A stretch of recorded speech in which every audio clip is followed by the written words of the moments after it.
Hello again. This is day 15. I'm not skipping any days. Me recording these videos today. I'm gonna talk about essentialism. Today is August 10th, 2026. I well, it's a Monday, so new week started. No college yet because they rejected my documents. But everything's gonna work out. Today's reflection. I was writing a bit. I read this book.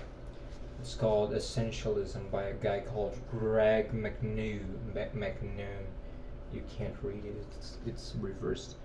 But anyways, Greg McNew. He talks about essential things and how to live life in a more minimalistic way and a more essential way, like to take care of what's essential. And vulnerability is part of essential because we are human, and as a man, and well, as a young man, I've grown up. Well, I live in my house with my father and my two other brothers. So it's four of us and four guys, because well, my mom is gone. But the point is, I've been roaming around in the realm of relationships, and I've been in a relationship for a while now. And I was vulnerable for the first time inside the relationship, and it felt strange. It felt awkward in a way. It felt weak, and it felt not manly.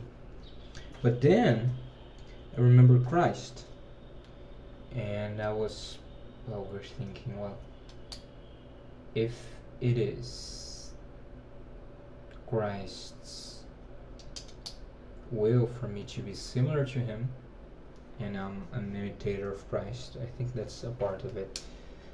But I didn't cry, really. I was just talking about the reasons why I acted a certain way, why, well, in my relationship right now, I'm trying to grow, and therefore we're going to talk about relationships, essentialism, and vulnerability.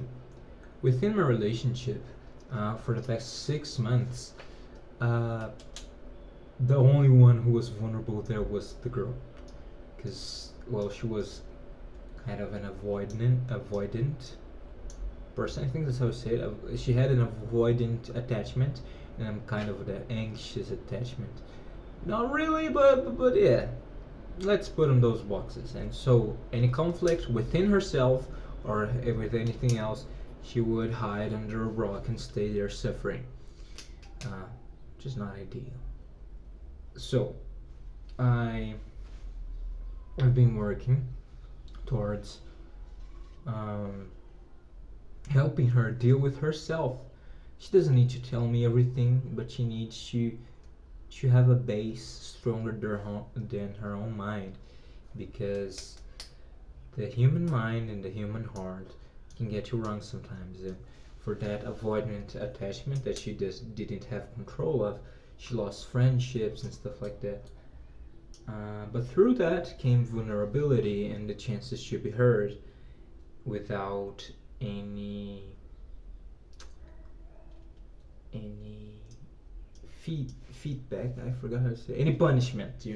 Because sometimes in some places, for example in my home, if you open yourself, if you say your opinion, if you know something, and you receive a bad feedback, you get punished by it, you're gonna bloop bloop shrink, and therefore some people become avoidants because they're unconsciously are like, hey, I'm gonna get punished if I say what I want, so I'm gonna take care and do this alone under a rock. But anyways, essentialism talks about essential things, and the point is avoided people and me and probably you is getting lost a lot in what's not essential, because right now human beings have the most amount of options available for them, and that's not good. In an avoidant behavior or an anxious behavior, both have a bunch of options, and doing what's essential and learning how to say no to the wrong things and yes to the right things is extremely important, because if we don't establish the priority in our lives, somebody else will do it for us. Okay, if we don't have our priorities set, somebody else will do it for us. Whether it's your boss, it's your partner, it's your father, you need to have your priorities. Therefore, you need a purpose. You need, and through that, you can find all of that in God. So, nice one. But the point is, this book talks about the disciplined pursuit for less. And one thing we call ourselves in is like the indisciplined pursuit for more. And then we kind of end up doing in this spiral in which we get new interests every now and then we can't advance in any direction because we're trying to advance in all the directions. But once we focus on what's essential, we can take a right step in the right direction. So here's the example of the book brought. So in here we have a person like I've been. We try to go to as many directions as we can, and we kind of advance, but it's a millimeter a year, you know. But once we say no to what's not essential and we get our priorities straight, we set our priorities, or we let them be set by God. That's a good one. We can advance. And that doesn't mean this will stop existing, but it means what's essential would be worked out.